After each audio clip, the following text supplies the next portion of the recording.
Merci beaucoup.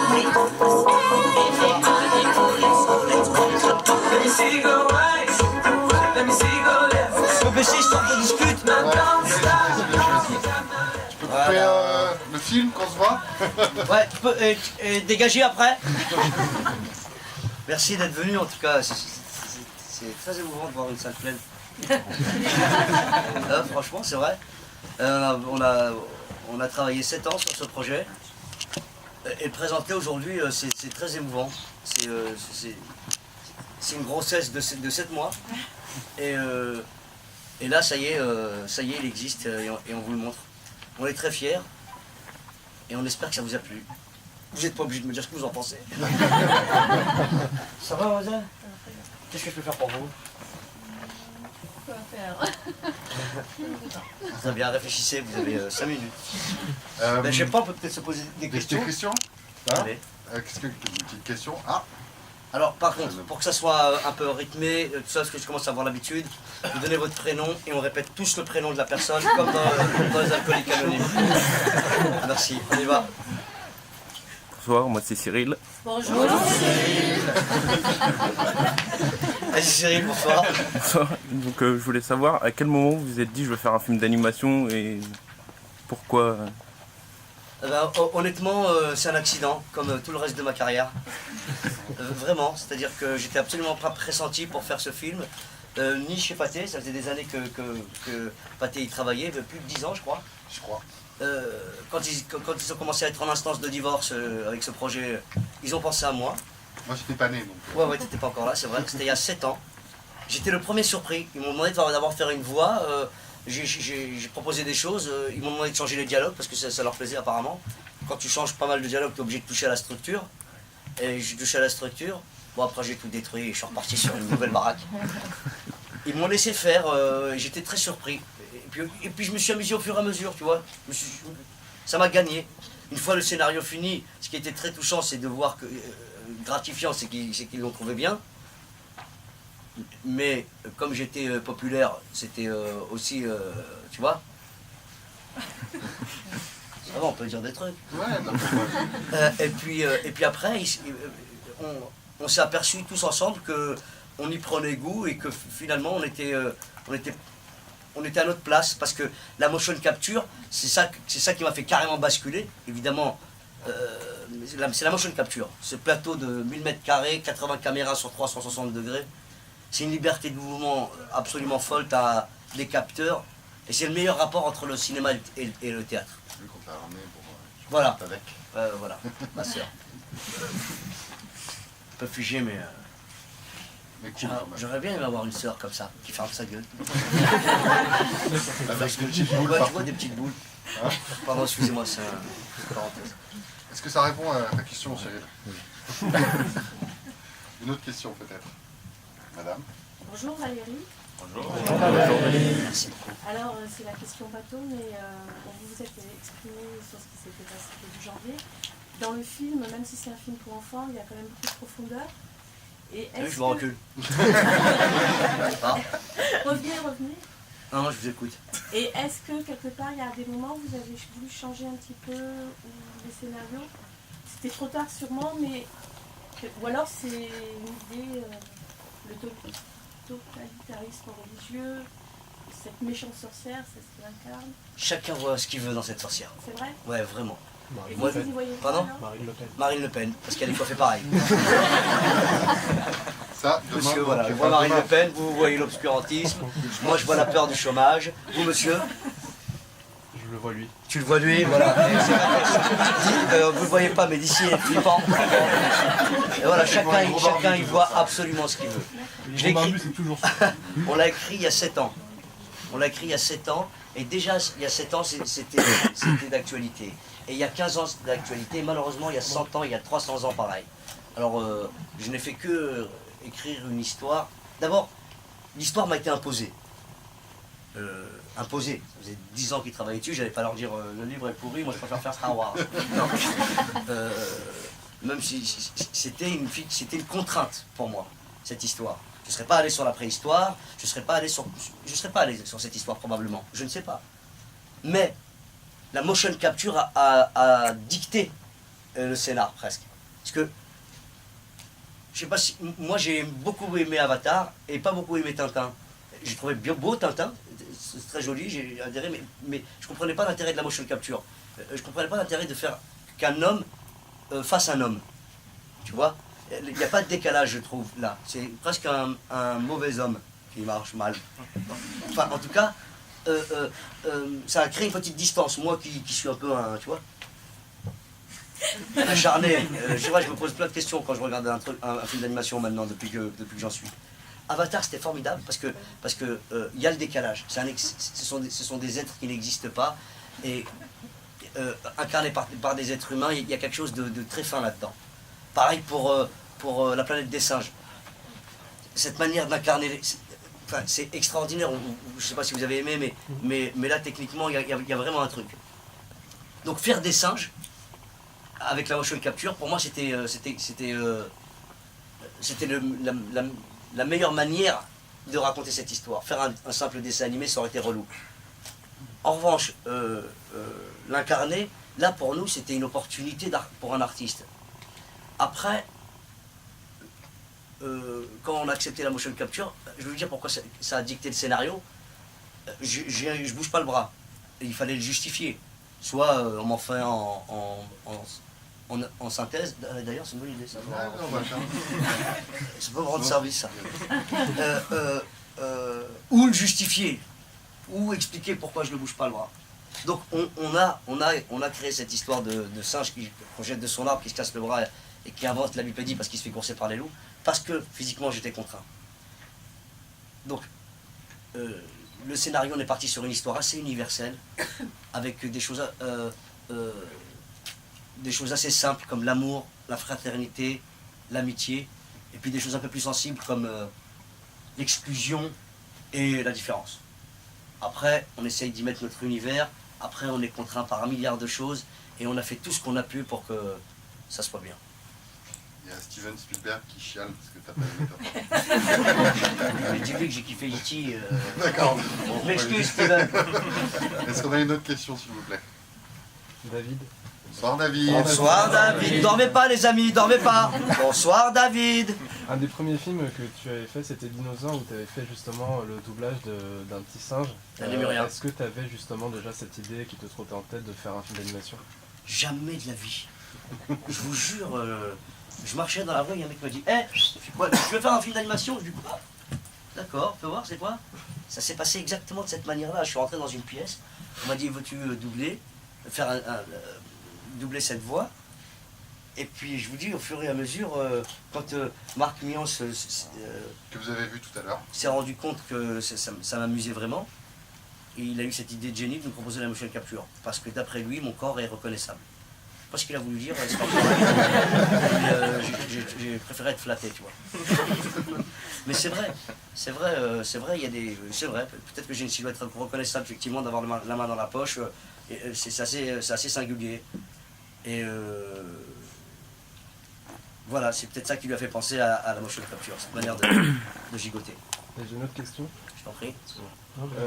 La fin, elle est assez ouverte. Si c'est un succès, c'est ce que je te souhaite. Est-ce que tu voudrais faire comme L'Âge de glace ou d'autres films d'animation, faire des suites de Pourquoi j'ai pas mangé mon père? J'ai envie de pleurer à l'idée de cette question, tellement c'est impossible dans ma tête au moment où je te parle. 7 ans, mes frères, mais qu'est-ce que 7 ans, c'est trop long, 7 ans. Qu'est-ce qu'il n'y a rien qui mérite 7 ans de travail, à part la Greg, et encore.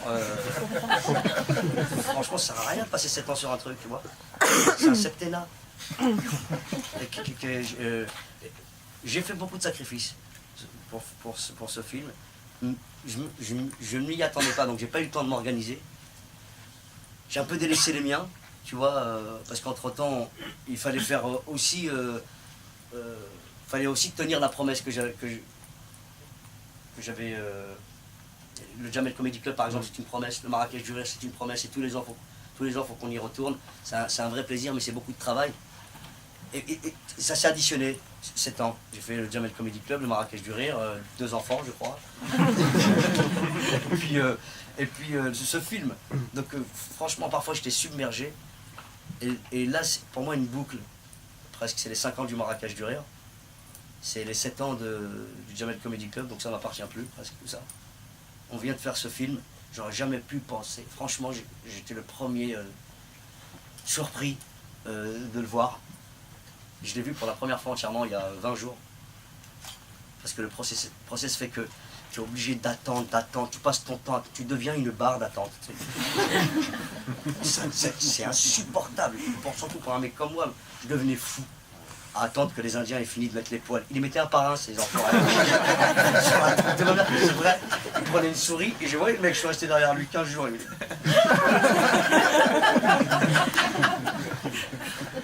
Et il recommence parce que le singe il bouge, tu vois, donc le poil il se courbe. Ça a été extraordinairement long. Et ça m'a modifié à un endroit en même temps. Ça m'a pris conscience. J'étais dans une salle d'attente permanente. Donc j'ai eu le temps de réfléchir à plein de trucs, notamment à l'essentiel, c'est-à-dire être avec les miens, prendre du plaisir à vivre. J'ai ce privilège-là. Lever vraiment le pied et être en jachère.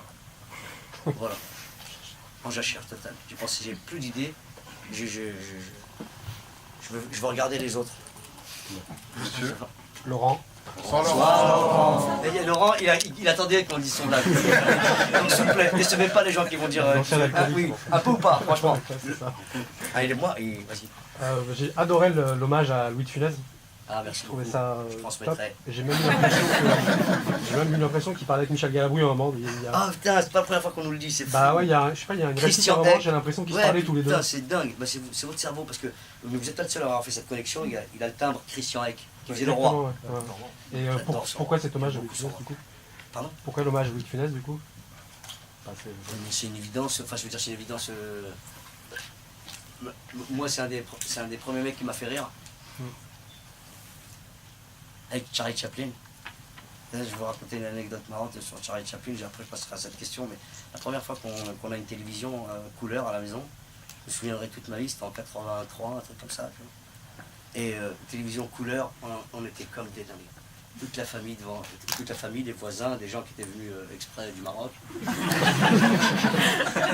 Tout le monde était là à regarder cette nouvelle télévision.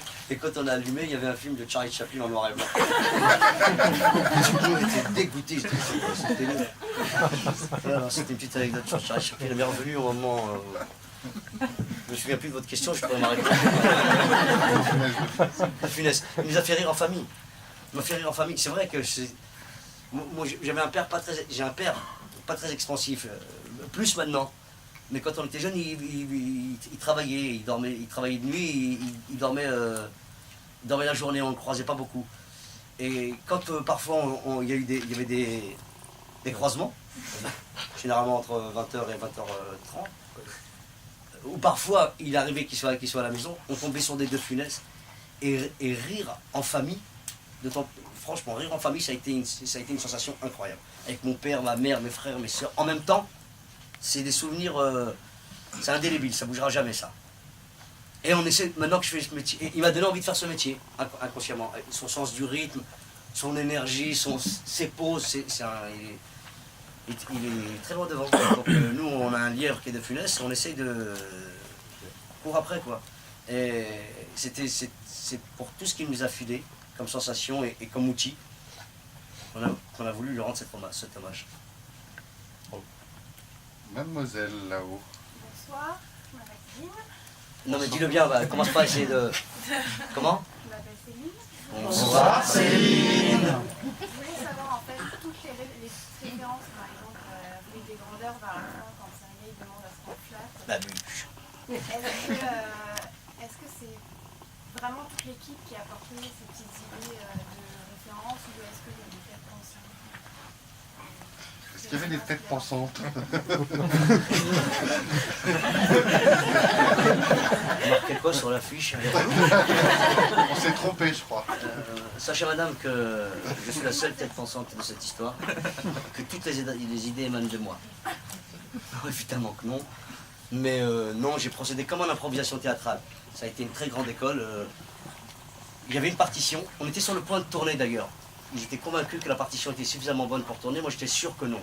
Le tournage était prévu, tout était réglé, les chips, tout, petites tomates cerises, les caméras, tous les techniciens étaient prévus et je me suis dit, je le sens pas.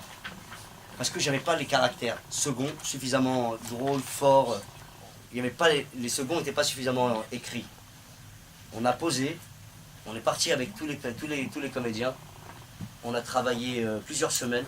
Ils ont pris leur partition chacun. Ils se sont tous accaparés en proposant des choses qui étaient utiles et même inutiles, je gardais. Et on s'est retrouvé avec une grosse patate à la fin du film. Il faisait 4 heures le film à la fin. Mais il a fallu, c'est vrai, alors, ils se sont appropriés leur personnage.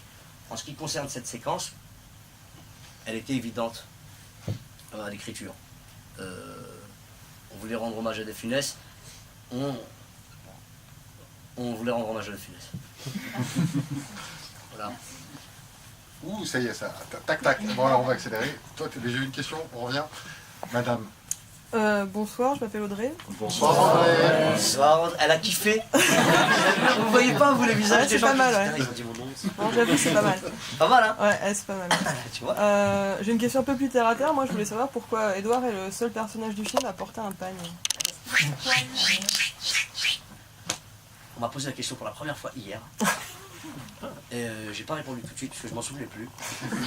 Et si, ça y est, je me rappelle. C'est parce que sinon son bras traîne par terre et il va se faire mal pour traîner son bras. Et comme il en a eu tellement marre de traîner son bras, il s'est dit tiens, elle est bien cette peau de je sais pas quoi. Et c'était une idée de plus qu'il a eue pour être un peu plus confort. Donc, c'était pas pour s'habiller. Hein. Absolument pas, c'était juste pour retenir son bras. Je te remercie de cette réponse familiale. Je te remercie. Je viens de la trouver. Monsieur? Moi c'est Axel. Ça va alors Ah Axel. Alors tu as arrêté depuis quand? Alors déjà je tenais à vous féliciter pour le film, c'était vraiment super chouette, beaucoup de références, vraiment cool. Et puis moi ma question en fait... Bah, d'abord merci, savoir, parce que je te ferai remarquer que tu es le premier à le dire. Merci infiniment, ça me touche profondément. Sache-le. C'est quoi ta question? Du coup ma question c'était de savoir si tu étais intervenu sur la direction artistique du film. Parce que j'ai trouvé que c'était très joli en fait. Voilà. Fin de la promo. Merci. Vous êtes de la même famille avec Cyril? Oui. Oui. Oui, je suis intervenu sur la direction artistique. Mais on m'a engagé pour ça. On m'a engagé uniquement et seulement pour ça. Et c'est ce que j'ai fait. J'ai écrit le scénario avec Fred Fouja. On a orchestré les répétitions. On a ouvert à qui voulait, c'est-à-dire toutes les propositions étaient les bienvenues dès lors qu'elles rentraient dans le cadre. Et surtout, j'ai composé. Le truc le plus compliqué, c'était de composer avec la technique, qui était géniale, mais parfois trop lourde. L'être humain, il est comme ça. Plus tu lui files de place, plus il apprend, tu vois. Au cinéma, on joue à 3, 4, 5, évidemment. C'est rare de jouer à beaucoup plus des scènes. Il y a une caméra qui est là, la lumière qui est dirigée par là, et nos marques au sol. On a fini notre réplique, tout le truc et il passe de l'autre côté. Ça dure 45 minutes. Là, on n'a pas cette contrainte-là. On peut tourner. On peut tourner à 5, 10, 15. Génial. Quand on m'a dit on peut tourner à 5, 10, 15, j'ai fait comme dans n'importe quelle soirée. Je dis on est 20, s'il vous plaît. Ça y est, franchement, les pauvres, ça lui, sa mère, elle tape son père. J'ai essayé de pousser le truc. Parfois, je poussais tellement la mocap que l'ordinateur, elle n'en pouvait plus, la machine. Et c'est comme une actrice croate, il faut faire, tu vois. Il faut qu'elle se repose, il faut qu'elle prenne le temps tu l'expliqueras mieux que moi, mais de reconstruire à chaque fois. Et si par malheur on touche les caméras qui sont au sol, on décalibre. C'est-à-dire qu'il faut attendre 25 minutes que ça se recalibre. Donc ça c'était contraignant artistique, vraiment contraignant artistiquement. Et pas se toucher, on ne peut pas se toucher. Dans n'importe quel film, tu te touches, mais s'il n'y a pas de rapport compliqué, là on ne peut pas se toucher. Il y a des trucs qu'on ne peut pas faire physiquement. C'était très compliqué. Et le plus dur, ça a été de se mettre à 4 pattes et de balancer des répliques en même temps. Tu vois, parler et faire ça en même temps. Et ben, la plupart des comédiens, ils n'arrivent pas à le faire. je m'en suis rendu compte sur place. Je pensais pas. Moi, j'ai une formation de danseur au départ. C'est ça qui m'a permis de... Tu peux bouger et parler en même temps, ça ne me pose aucun problème, tu vois. Bon, là, je ne montre pas mes meilleurs pas. Ça à faire. Je suis un sacré danseur. Et j'ai commencé par la danse. Et on s'est rendu compte vraiment que les comédiens en France, d'une manière générale, sans trop généraliser non plus, parce que ça change beaucoup, ils n'ont pas cette culture de l'addition. Qu'on appelle l'addition au théâtre, c'est pouvoir additionner les mots, le corps, par exemple, et la contrainte du décor. Additionner des choses. Quand tu viens de la comédie française, c'est assez compliqué. Donc pour Christian Eck, il a dû évidemment travailler le corps au maximum pour se libérer du texte. Et la plupart des comédiens qu'on a testés, franchement, on avait un vrai problème. On a été chercher des danseurs, des acrobates. Des acrobates qui n'ont jamais joué la comédie. Et qui à la fin du film étaient devenus comédiens. Et qui aujourd'hui pour moi sont meilleurs que plein de gens que je connais. Des noms. Bon, Non, on est déjà Cyril fâché Hanouna, avec Spielberg, donc c'est meilleur que Cyril Hanouna, meilleur que... Tu vois. j'ai mon cousin barbu qui a une question. Artistique, oui, et quelle année? Donc, bonsoir. Michael. Bonsoir, Michael. Donc, c'est quelque chose d'être devant la caméra, mais c'est quelque chose d'être derrière la caméra aussi. Et là, t'as marqué réalisé par Jamel Debbouze. Moi, j'ai trouvé le découpage très bon, le montage bien punchy. Et en fait, ma question va porter sur l'avant tournage, ta préparation. Quand est-ce que tu t'es dit, putain, il faut que je m'adresse aux gens. Comment tu as appris le langage cinématographique aussi, parce que ça sort pas de nulle part, c'est un film. J'ai flippé, j'avais cru qu'il a dit très mou. Non, ouais, Non, très bon. j'avais entendu le mot aussi. J'ai flippé, hein. J'étais waouh, putain, le mec. Non, c'est pas mou, ça va. Non, c'est Donc, cool. le rapport à la réalisation, en fait, tout simplement. Au feeling. Je crois que quand on fait quelque chose, quoi qu'on fasse dans la vie, on apprend. De tout ce qu'on fait, même des choses les plus inconscientes, même des choses les plus anodines. Je crois que j'ai passé tellement de temps avec des gens de ce métier, que ce soit Rachid Bouchareb, Alain Chabat, évidemment. J'ai vu comment procéder Genet, je passe mon temps derrière le combo, je passe mon temps à poser des questions, je passe mon temps à les saouler avec des trucs complètement futiles. Et à quoi sert cette gélatine violette? Mais c'est comme un enfant de 7 ans, je crois. J'arrête pas de... Je me saoule. Parce que comme j'attends sur un plateau, je suis impatient, et puis au lieu d'attendre bêtement, je vais voir à quoi ça sert ces trucs, tu vois. Je touche pas! Ben, trop tard. Pas par là. Mais j'ai passé beaucoup de temps dans des salles de montage avec mes potes pendant qu'ils faisaient leurs films. J'ai posé beaucoup de questions. Ça m'a vraiment intéressé tout de suite. Je regarde beaucoup de films parfois. Je regarde des films que j'aime beaucoup pour ça. Tu vois, avec juste je les regarde en mode je vais voir comment ils ont fait. Et pas en mode spectateur, ce qui est une démarche. Et puis quand je me suis retrouvé devant cette machine, il y avait des gens qui savaient la faire fonctionner. Je disais à droite, à gauche, en haut, en bas. Voilà, et puis en fonction de ce que ça me faisait, je disais on garde ou on garde pas. Et honnêtement, je vais te faire une confidence, j'aime beaucoup ce film. On avait une telle matière que j'ai dû faire le deuil de choses que j'aime énormément, qui pour moi sont... Quand j'y repense, sur la vie de ma mère, j'ai envie de... Ça me... Pour le DVD. Pardon? Pour le DVD. Ouais, pour le DVD et encore, parce qu'il y en a qu'on arrête en cours de fabrication. Tu sais, l'anime, tu tournes le truc, c'est envoyé à l'ordinateur, c'est calculé, un peu comme dans un cahier de coloriage, tu sais, l'ordinateur relie les points pour faire le dessin. Et on donne le maximum des éléments aux Indiens qui font le finishing. Ça, les poils, c'est enfoiré. Ça, le finishing, quoi. Et ben, le temps d'attente. Vraiment, les étapes sont tellement longues. Qu'est-ce que je te disais? Juste avant. Les Indiens. Non, mais on les a pas. Ça veut enlever des choses. Et voilà ça. Tu les as en mocap, mais tu les as pas en rendu, quoi. Je les ai en mocap, mais pas en rendu, merci. T'étais où, toi, il y a une demi-heure? Bah, Je les ai en mocap, mais pas en rendu. Donc, mais j'ai dû faire le deuil de scène que je... Excuse-moi. Il y en a une juste, je vous la raconte, vous me dites. Parce que, franchement, ça me fout les glandes de ne pas la voir. La scène du miroir. juste une seconde, la scène du miroir. Tu vois la scène du miroir? Ils trouvent tous le miroir. Bon, il y a une veine que j'aime bien, c'est les Myrtille qui arrive, Gudule qui arrive, qui fait waouh, la bombasse. Elle dit waouh, je suis une bombasse. Et Myrtille qui arrive et qui se débat, qui fait waouh, t'es une bombasse. Ça, je suis sûr que ça marchait. Mais ils en voulaient pas, ils trouvaient pas ça assez drôle. Et il y en avait une autre que je trouvais très rigolote, c'est Marcel, le premier teubé de l'humanité, qui s'approche du miroir, qui se penche pour voir sa tête. Flora, elle est avec son fils. Elle lui dit, viens voir, je vais te montrer on va faire une blague à Marcel. Elle voit Marcel approcher sa tête, elle dit à son fils, viens. Elle s'approche du miroir. Quand Marcel se regarde dans le reflet, elle met son huc comme ça, du son. Et lui, quand il se démat, il voit un huc. Il y retourne. Et quand il se lève, elle se, tu vois, et elle remet son huc dès qu'il met sa tête.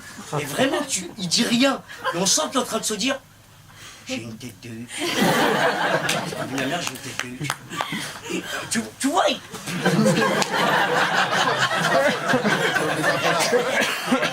j'aurais aimé la mettre, cette scène. Putain, qu'est-ce que j'aurais aimé la mettre. Alors quoi? Qu'est-ce que t'as dit? C'est pas assez rythmé, ça dérythme, on passe trop de temps sur le miroir. Mais qu'est-ce que j'en ai à foutre, moi, du rythme, en vérité?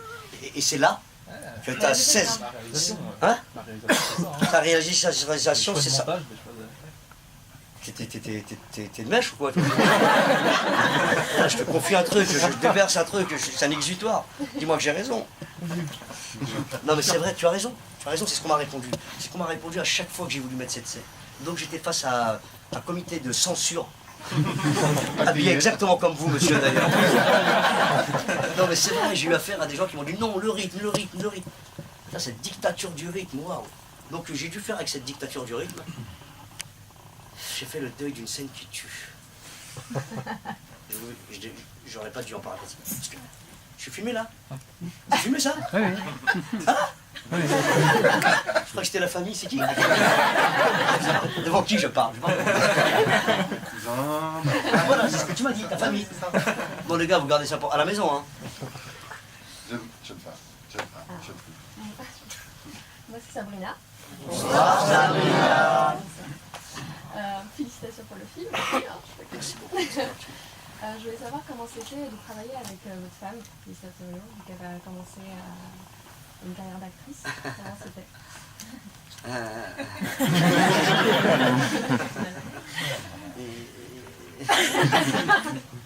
On dira. Voilà, en gros comme ça. Écoute, ça a été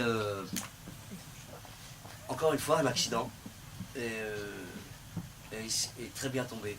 Franchement, je vous jure, je cherchais ma Lucie partout j'ai fait le tour du monde. Et elle était dans mon salon. Alors, je vais vous dire comment ça s'est passé. J'écris le scénario et puis je suis sûr de certains trucs. Forcément, elle lit en cachette. Et puis, dès que on se fâche sur un truc, elle me dit ta scène 17, elle est nulle. Et reviens ici, excuse-moi, elle est nulle. Et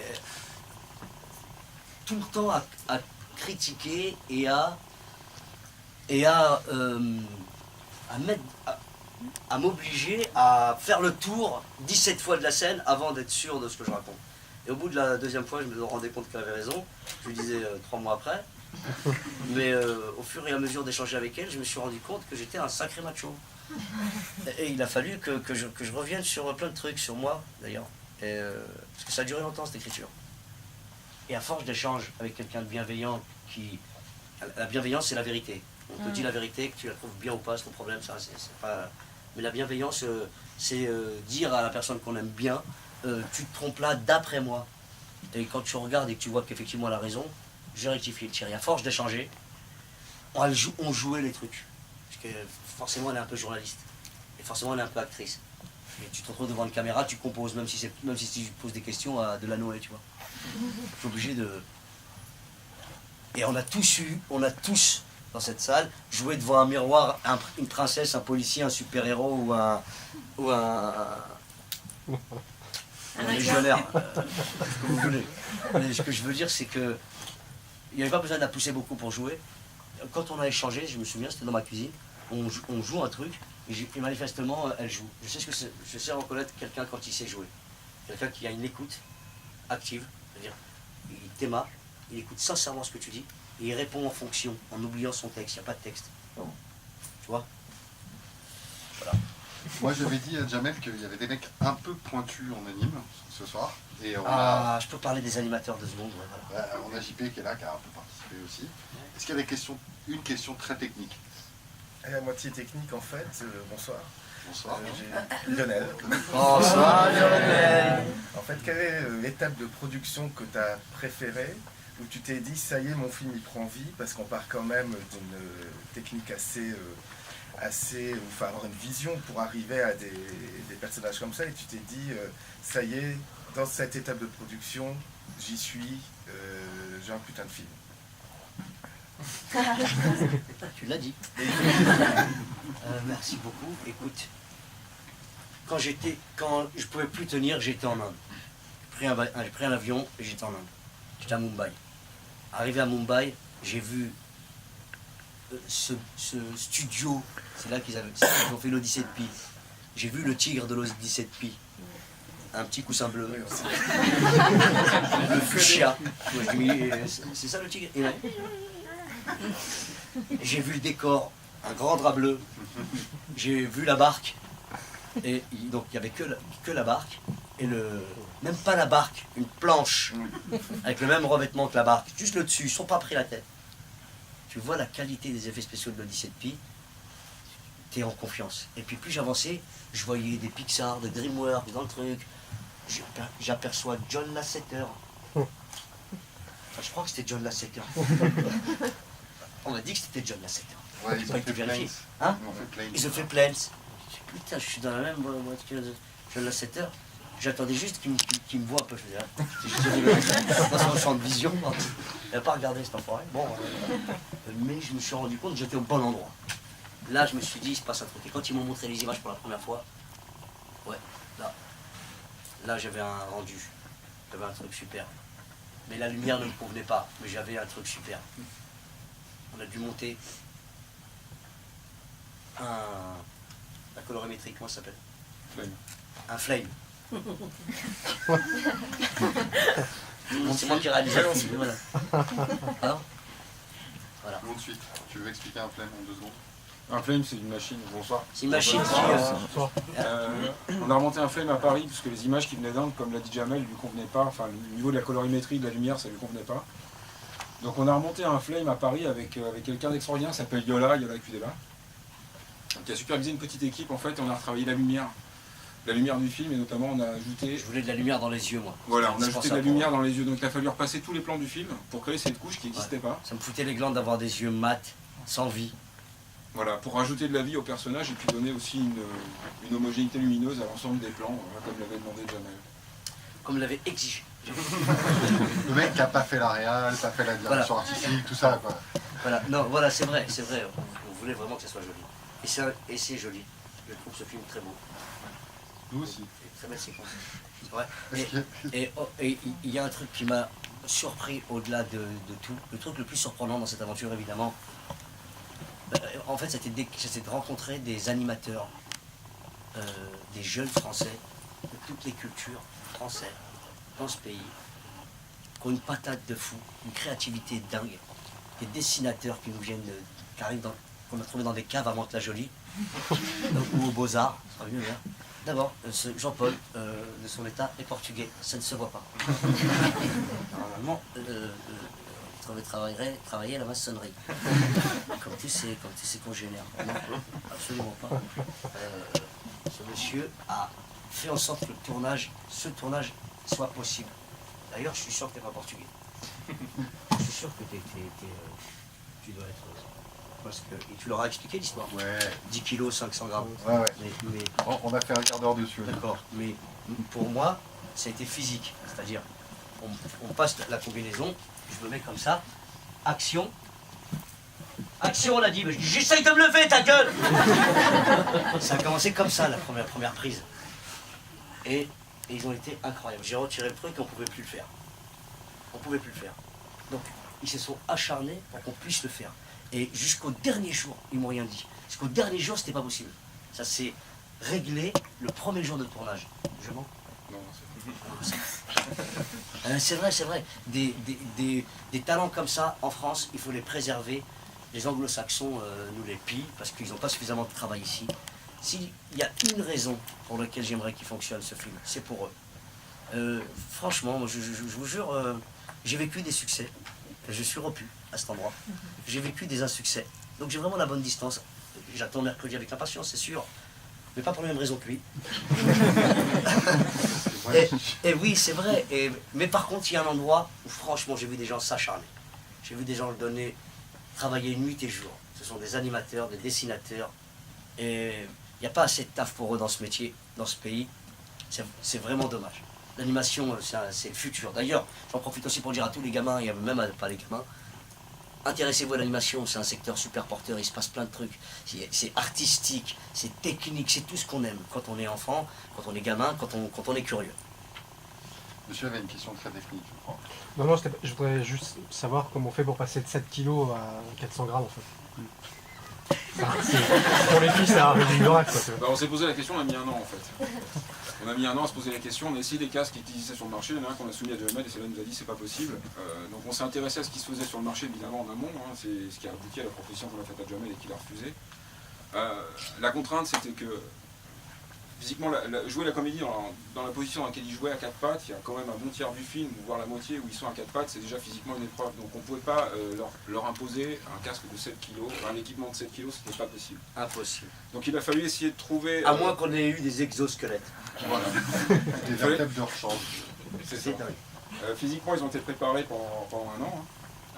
Ils avaient un coach qui leur apprenait à marcher et à se déplacer comme des singes. J'ai été à aucune séance.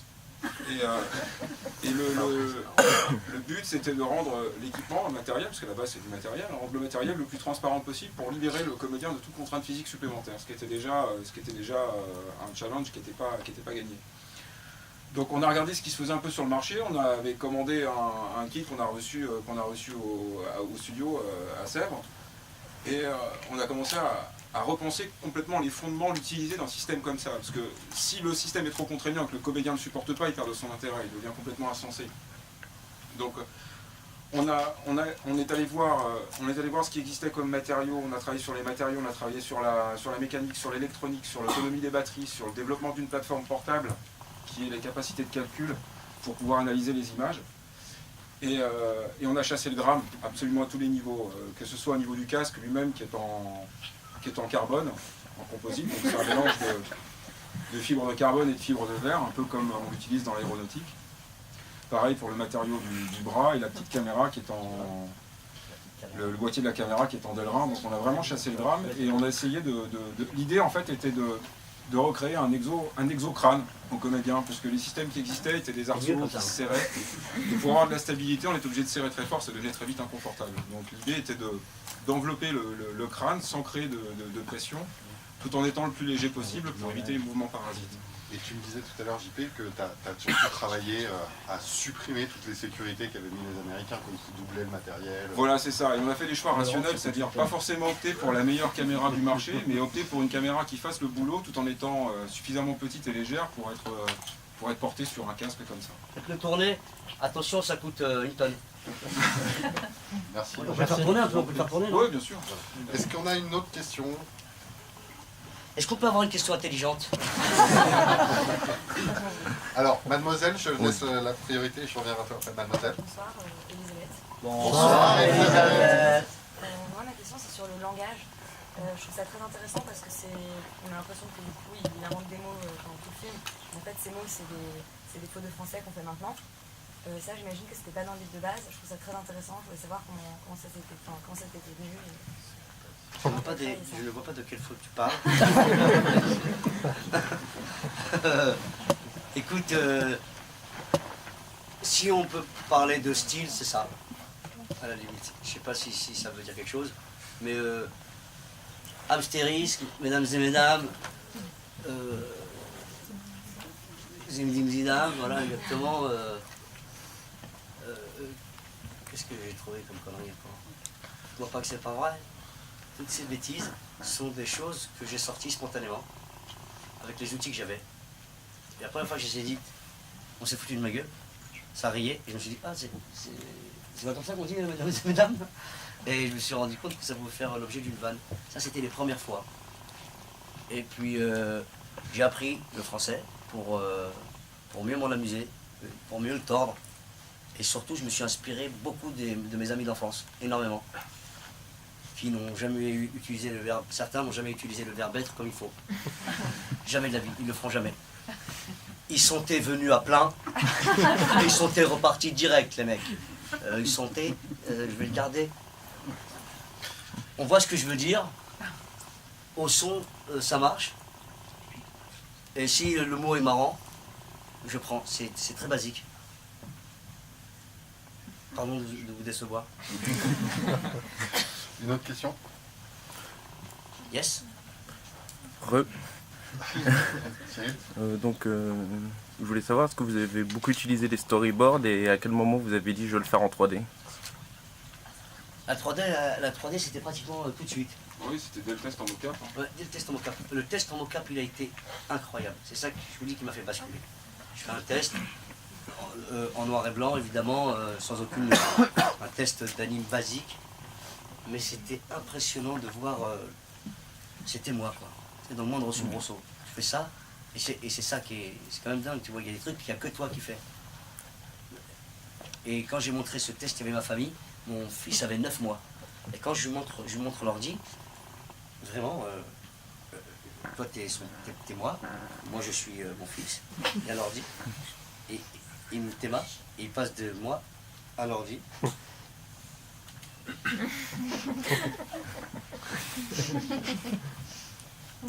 Et je vois vraiment dans l'œil de cet enfant de 9 mois qu'il reconnaît. Tu sais, ça marche quoi, ça marche dans ses yeux.